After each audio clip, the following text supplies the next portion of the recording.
Howdy y'all, I got the Bulldog on the channel. It's cold outside, it's December, and I've done this before, but I've never been able to show, the real hands-on, you just get to see snapshots of what I'm doing.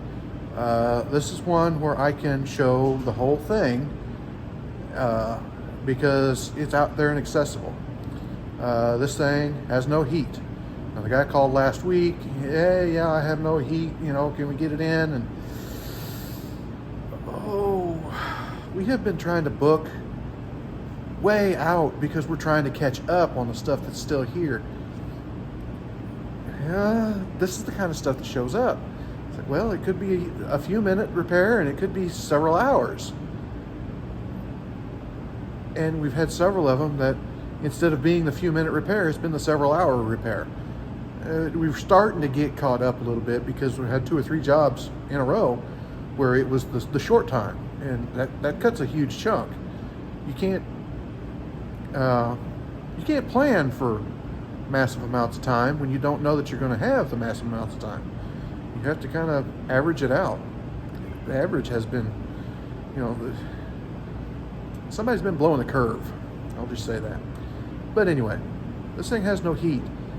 Fortunately, my boss went out and drove it because we got to get it here to find out. We got to put hands on the vehicle before we know. Can give an educated guess as to what it's going to take. Boss drove it, come back, and here's the heater hoses. This one and this one.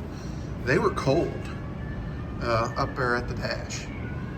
Now, I am going to go ahead and pull them loose up here. That gives me hose to deal with in order to hook everything up to flush this out. It also means that I'm not jacking around on the heater core itself. If I have to take loose the heater core, I've got to take loose the heater core. But from the factory, if nothing's ever been disturbed, those things tend to stick. And I have had them to where I have to cut the hose off and then slit it up the side and peel it off the metal and then take a scraper and scrape away the rubber that's still stuck to it. So sometimes you run into things where people will say, well, you just take that off. It's easy to say when you're on the other side of a telephone or on the other side of a keyboard saying, well, this is easy to do, you just do it. No, when you're hands-on, you find a lot of those problems, and it makes it kind of difficult. But I am going to pull these hoses off right here, and I'm going to hook up a hose to one of them down into a pan or a bucket and hook up pressure to the other one and flush it. And then I will switch them and back flush it, and I'll switch them again and flush it, and I'll switch them again and flush it. These things were cold, so obviously that core is plugged up pretty good. Also, if there's anything in the hoses, it's going to flush that out too. The other problem there might be is that there might be something clogging the port itself. This port down here goes into the water pump. That's the suction side. And here's the pressure side going down into the thermostat. Very rarely I have seen something plugging up this pressure port, but it's not often. Other things that I've seen is I've seen the water pump bad where it will quit pumping. I don't think that's the case here because I had good heat and good flow out the upper hose. This was nice and hot. Thermostat was open. Engine was running at the normal temperature. So I doubt very seriously that that is something that's happened. We're going to do this first. It's the easiest thing, quickest thing. All right, I've got it hooked up here. Really quick to pull them hoses off. They're out in the open on this one. But here's the pressure that comes out of the top of the motor. And I've got it running down a hose into a bucket. And here's our water pressure that we just got hooked to a hydrant. And it's going into what would be the suction side.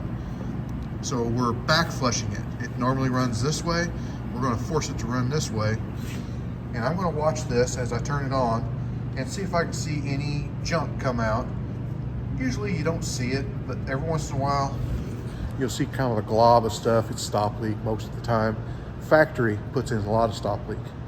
But what we're going to do here, I'll turn it on, and once it starts to flow, I'll turn off and on the valve here really fast, a quarter turn valve, you can do that. And I call it water hammer. It pulsates the stuff to knock any junk loose.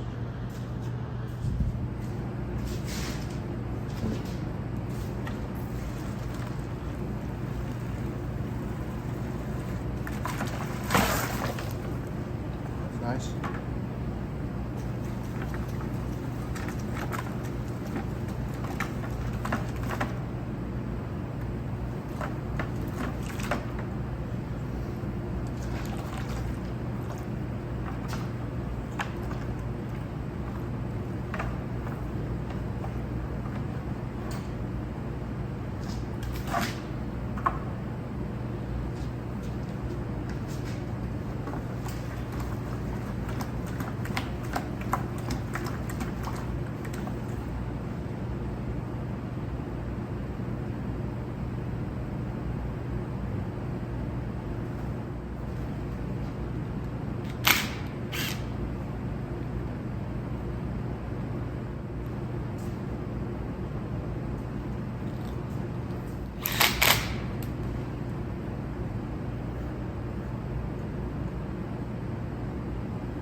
Working on it now, so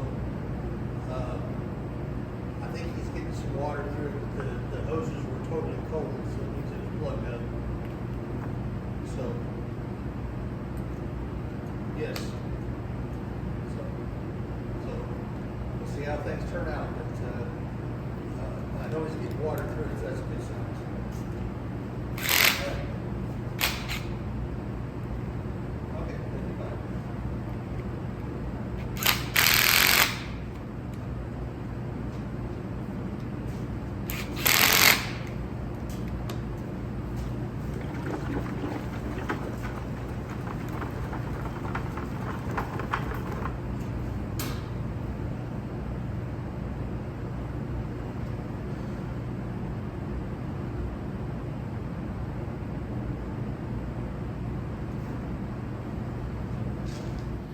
Okay, I flushed about 5 gallons of water through it. About 3 gallons the first time, turn it off and on, off and on, off and on, and then turn it on and let it flush out for a while. And you switch your hoses, flush it for a little bit, gallon or so, and then switch your hoses again, flush it a little bit again. We're having no trouble at all getting water through it. The issue is how the heater core is constructed.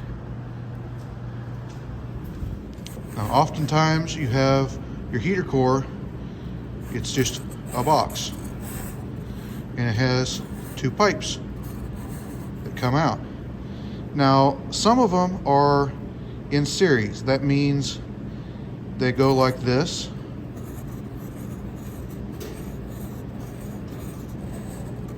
and then back out. Those don't plug up very much, but they also don't transfer much heat, because by the time it gets over here, it's cold.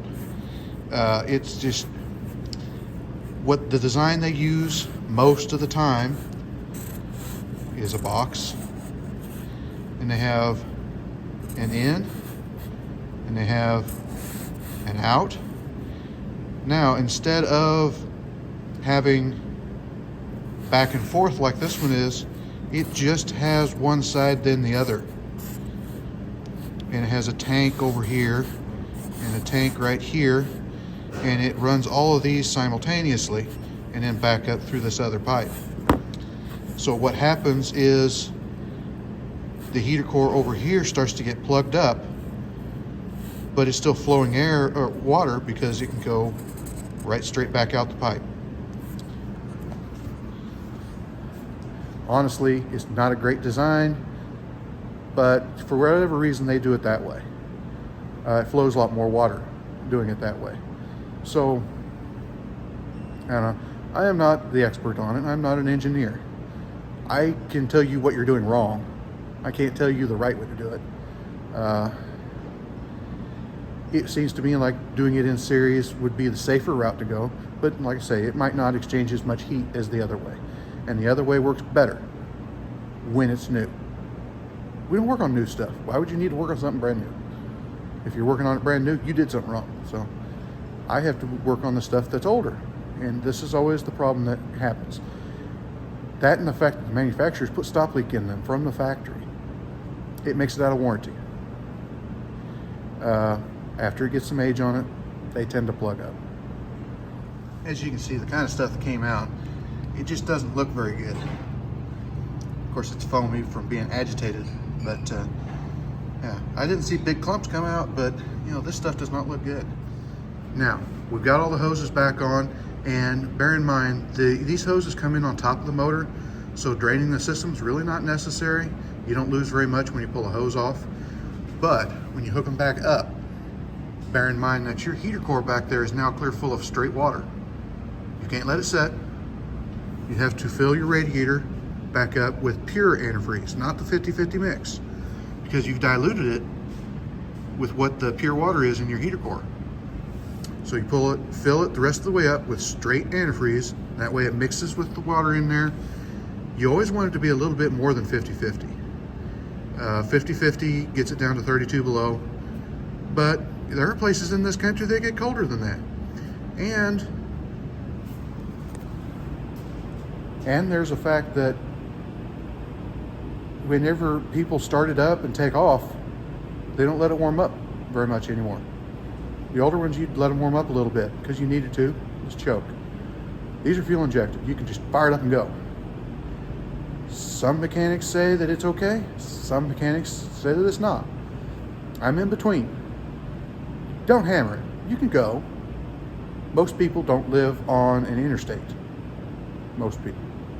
The one you do not want to do is start it up and just hammer down on it and draw a lot of power out of it and get it up to speed without having any heat in the engine. It stresses the steel out. It has to expand, warm up and expand. You're warming up the inside of the engine a lot faster than the outside. It causes stress. It doesn't take a huge amount of warm-up time. 90 seconds can sometimes be enough. Most people don't live, up north where it gets so wickedly cold. Here it's both, it's half and half. Let it run a little bit and then take off, but mainly the windshield coming through your radiator, it won't freeze it, but it'll slush it to the point that it doesn't flow like it should. And that's when it actually overheats the engine because your coolant can't flow through the radiator because the radiator is restricted because it's not liquid anymore. It's a semi-liquid. It's a slushy. Bulldog from the future interjecting in here. For anyone that wants to say, no, that can't happen, no, that doesn't happen. I'm on Christmas vacation right now. This just happened. My son's car has had leaks here, there, and yonder. He put water in it, put water in it, put water in it. Didn't get checked. And day before yesterday, he tried to go to town. We had a cold snap. It dropped 30 degrees in a day.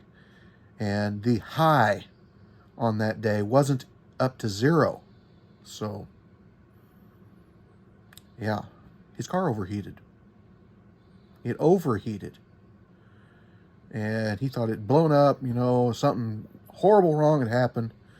I went out there and looked, and it had purged out some out the tank, and it had left a green spot in the snow. A green spot in the snow. It did not melt the snow. And it was actually slushy stuff. Just like what I'm saying here. And here a couple hours ago, he got ready. He says, I guess I'm going to go. I'm going to have to see if I can make it to town and get some antifreeze. I said, yeah, Yesterday when I went to town, I bought 2-gallon antifreeze and it's sitting up there. Oh, he poured straight antifreeze in it, ran it, got it mixed up. It's been an hour now that he's been gone and I haven't gotten a phone call yet. So like I say, it doesn't freeze solid. That's not what you have to worry about as much unless you got pure water in it. Usually, green colored water will keep it from freezing solid, busting stuff. But the issue becomes it gets slushy in the radiator and the coolant won't flow. And your engine overheats because it can't flow, carry the heat away from the engine because it's restricted up there in the wind. That's why you want to mix it. If you're in the continental United States, I would say good to 50 below, somewhere around there, and let it run a little bit. The farther north you go, the worse it gets, the longer you need to let it run. If you're up north, you need to let it run until the thermostat opens, just to get some coolant flow. Once it's flowing, it's good. Okay, we're back from our test drive now.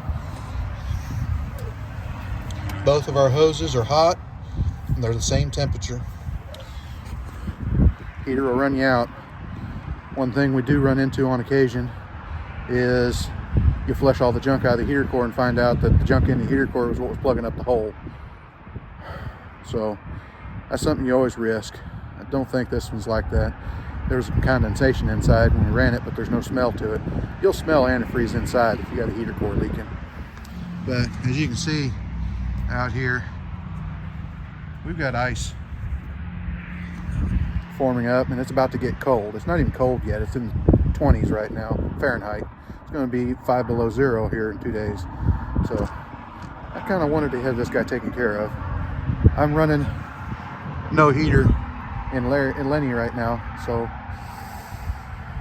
yeah, it's not fun. Not fun at all. Been 3 years. But also this thing back up. One tip, feel the cap. If it's cold, there might be air behind it.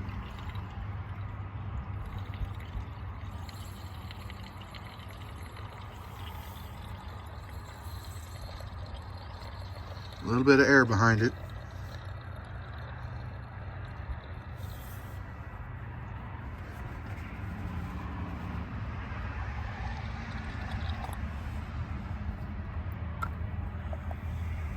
But it's full. All right, we're good to go. Like, comment, subscribe, hit your little bell notification, share it all around. We'll talk to you later.